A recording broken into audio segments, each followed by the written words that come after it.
I had 49, mostly universities, a few colleges, that came to Omaha this year.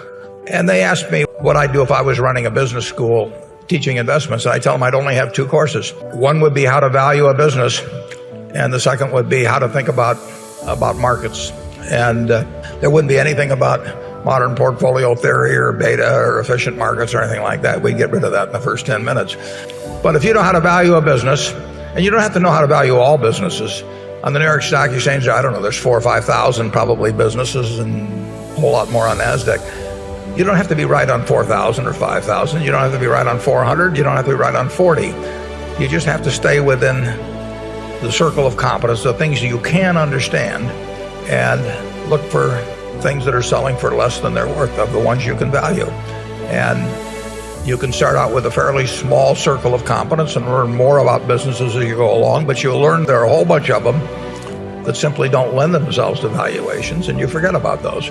And I think if accounting helps you in that, you need to understand accounting to know the language of business, but accounting also has enormous limitations, and you have to learn enough to know what accounting is meaningful and when you have to ignore certain aspects of accounting. You have to understand when competitive advantages are durable and when they're fleeting. I mean, you have to learn the difference between a hula hoop company, and Coca-Cola, but that isn't too hard to do.